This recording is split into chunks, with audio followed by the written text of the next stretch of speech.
السلام علیکم ورحمۃ اللہ وبرکاتہ۔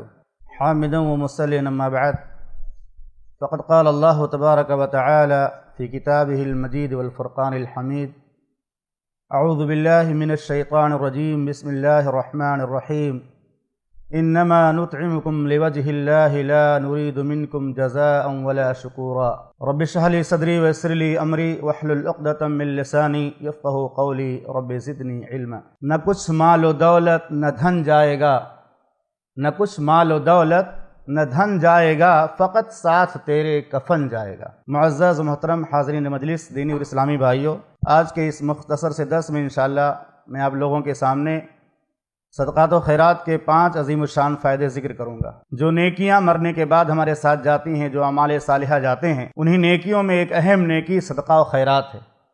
انسان جو کچھ اللہ کی رضا جوئی کے لیے اپنے حلال مال سے اللہ کی راہ میں خرچ کرتا ہے، اس کا ثواب مرنے کے بعد بھی اس کو پہنچتا رہتا ہے، اور قیامت کے دن بھی اس کو ثواب ملے گا۔ اور ہمیں یہ معلوم ہونا چاہیے، کوئی بھی آدمی جو صدقہ و خیرات کرتا ہے تو اس کی قبولیت کے لیے 4 بنیادی شرطیں ہیں۔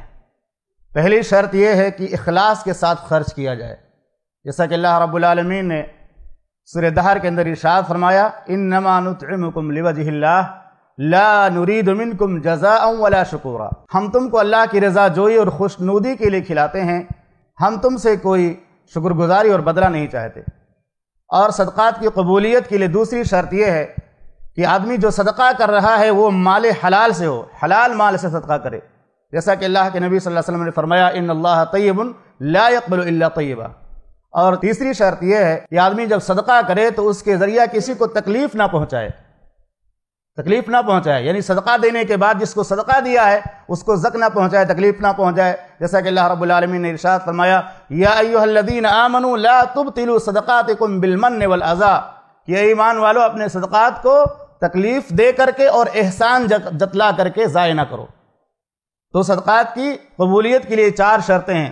پہلی شرط یہ کہ اخلاص نیت کے ساتھ صدقہ کیا جائے، دوسری شرط یہ ہے کہ مال حلال سے صدقہ کیا جائے، تیسری شرط یہ ہے کہ صدقہ کرنے کے بعد احسان نہ جتلایا جائے، اور چوتھی شرط یہ ہے کہ تکلیف نہ پہنچائی جائے۔ اب صدقے کا پہلا فائدہ یہ ہے کہ صدقہ ایک ایسی نیکی ہے جس کا حساب بے شمار ہے۔ صدقہ ایسی نیکی ہے جس کا ثواب بے حساب ہے، اس کا ہم اندازہ بھی نہیں لگا سکتے۔ قرآن مجید میں اللہ رب العالمین نے سورہ بقرہ میں ارشاد فرمایا کہ جو لوگ اپنے مالوں کو اللہ کی راہ میں خرچ کرتے ہیں، ان کی مثال اس دانے کی سی ہے جس میں 7 بالیاں اگتی ہیں اور ہر بالی میں 100 دانے ہوتے ہیں۔ تو ایک نیکی کا اگر 1 روپیہ آپ صدقہ کریں گے تو اس کا ثواب 10 گنا سے لے کر کے 700 گنا اور اس سے بھی زیادہ ہوتا ہے۔ صحیح بخاری کی 1410 نمبر کی روایت میں اللہ کے نبی صلی اللہ علیہ وسلم نے ارشاد فرمایا: اگر کوئی شخص صدقہ کرتا ہے اور وہ ایک کھجور کے برابر صدقہ کرتا ہے تو اللہ تعالیٰ اس کے صدقے کو قبول کرتا ہے اور اس کو بڑھاتا رہتا ہے۔ جیسے تم میں سے کوئی آدمی بکری یا اونٹنی کے بچے کو پالتا ہے اور بڑا کرتا رہتا ہے تو بہت زیادہ ہو جاتا ہے، ایسے ہی صدقہ اس کا پہاڑ کے برابر پہنچ جاتا ہے۔ تو یہ پہلا فائدہ ہے کہ صدقات و خیرات کا جو ثواب ہے وہ بے حساب ہے، جس کا ہم اندازہ بھی نہیں لگا سکتے۔ اور دوسرا اس کا فائدہ یہ ہے کہ صدقات و خیرات کرنے سے مال میں کمی واقع نہیں ہوتی ہے، صدقہ کرنے سے مال بڑھتا ہے۔ اس کی دلیل سنن ترمذی کی مشہور روایت ہے، اللہ کے نبی صلی اللہ علیہ وسلم کے زمانے میں 2 بھائی تھے۔ ایک بھائی محمد رسول اللہ صلی اللہ علیہ وسلم کے پاس قرآن و حدیث کی تعلیم حاصل کرتے تھے، اور دوسرے بھائی محنت اور مزدوری اور کاروبار کیا کرتے تھے۔ تو ایک دن مالدار بھائی نے اپنے غریب بھائی کی شکایت کر دی کہ اللہ کے پیغمبر یہ کچھ نہیں کرتا، آپ کے پاس بیٹھا رہتا ہے۔ تو اللہ کے نبی صلی اللہ علیہ وسلم نے کیا کہا؟ لعلک ترزق بہ، ہو سکتا ہے تمہیں جو روزی مل رہی ہے وہ اسی کمزور بھائی پر خرچ کرنے کی وجہ سے مل رہی ہو۔ تو یہ دوسرا فائدہ ہے کہ صدقہ کرنے سے مال میں کمی واقع نہیں ہوتی بلکہ مال بڑھتا ہے۔ اور صدقہ کرنے کا تیسرا فائدہ یہ ہوتا ہے کہ صدقہ کرنے والے کو اللہ کے فرشتے کی خصوصی دعا حاصل ہوتی ہے۔ صحیح بخاری اور صحیح مسلم کی روایت میں اللہ کے نبی صلی اللہ علیہ وسلم نے ارشاد فرمایا: ما من یوم یصبح فیہ العباد، روزانہ جب صبح ہوتی ہے تو اللہ کی طرف سے 2 فرشتے اترتے ہیں۔ ایک فرشتہ کہتا ہے کہ اللہ جو تیری رضا جوئی کے لیے اپنے مال کو خرچ کر رہا ہے اس کے مال میں برکت عطا فرما دے، اور دوسرا فرشتہ کہتا ہے کہ اللہ جو کنجوسی اور بخیلی کرتا ہے اور تیری رضا جوئی کے لیے، تیری خوشنودی کے لیے اپنے مال کو خرچ نہیں کرتا، اس کے مال کو تباہ و برباد کر دے۔ اور چوتھا فائدہ صدقہ کرنے سے یہ ملتا ہے کہ صدقہ کرنے سے اللہ تعالیٰ کا غصہ ٹھنڈا ہو جاتا ہے. اللہ تعالیٰ بہت بڑی بڑی پریشانیوں سے بندے کو بچا لیتا ہے. ایک روایت ہے اللہ کے نبی صلی اللہ علیہ وسلم نے فرمایا صدقۃ السر تطفی غضب الرب. صدقۃ السر تطفی غضب الرب. چھپے طور سے صدقہ کرنے سے اللہ کا غصہ ٹھنڈا ہو جاتا ہے. ظاہر سی بات جب اللہ کا غصہ ٹھنڈا ہو جائے گا تو آپ بڑی بڑی پریشانیوں سے بچ جائیں گے. اسی طرح سے صحیحہ کے اندر ایک دوسری روایت ہے جس کے الفاظ اس طرح سے ہیں صنائع المعروف تقی مصارع السوء. بھلائی کے کام کرنے سے انسان بری موت سے بچ جاتا ہے. بھلائی کے کام کرنا انسان کو بری موت سے بچا لیتا ہے.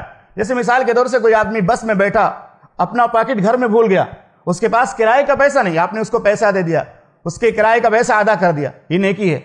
اسپتال میں کوئی غریب آدمی علاج کر رہا ہے لیکن اس کا بل ادا کرنے کے لیے, بل پے کرنے کے لیے پیسہ نہیں ہے, آپ نے اس کے علاج کے لیے پیسہ دے دیا.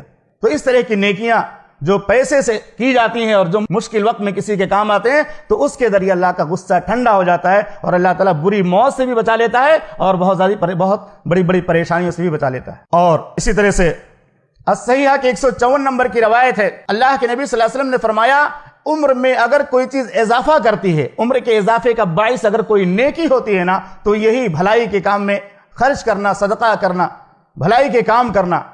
اللہ کے نبی صلی اللہ علیہ وسلم نے فرمایا وَلَا يَزِيدُ فِي الْعُمْرِ إِلَّا الْبِرِّ. نیکی کے کام کرنے سے انسان کی عمر میں برکت ہوتی ہے یا اس کی عمر بڑھ جاتی ہے. برکت کا دو معنی ہوتا ہے. ایک معنی یہ ہوتا ہے کہ انسان کی زندگی تو کم ہے لیکن اتنے سارے کام ہو کر جاتا ہے کہ اس کی نیکیاں بہت زیادہ ہو جاتی ہیں, یا اس کی عمر ہی بڑھا دی جاتی ہے. اس کی تقدیر میں لکھا ہوتا ہے کہ اگر یہ نیکی کم کرے گا, بھلائی کے کام کم کرے گا تو اس کی عمر 40 سال ہے, اور اگر بھلائی کے کام زیادہ کرے گا, اپنے رشتہ داروں پر, غریبوں پر اپنا مال زیادہ خرچ کرے گا تو اس کی عمر 60 سال کر دی جائے گی. تو اس نیکی سے یعنی صدقہ و خیرات کرنے سے عمر کے اندر بھی برکت ہوتی ہے. اللہ تعالیٰ سے دعا ہے کہ رب العالمین ہمیں زیادہ سے زیادہ صدقات و خیرات کرنے کی توفیق عطا فرما اور ہماری نیکیوں کو قبول فرما اور ایمان کے ساتھ موت نصیب فرما. آمین. وصلی اللہ علیہ نبی الکریم. السلام علیکم ورحمۃ اللہ وبرکاتہ.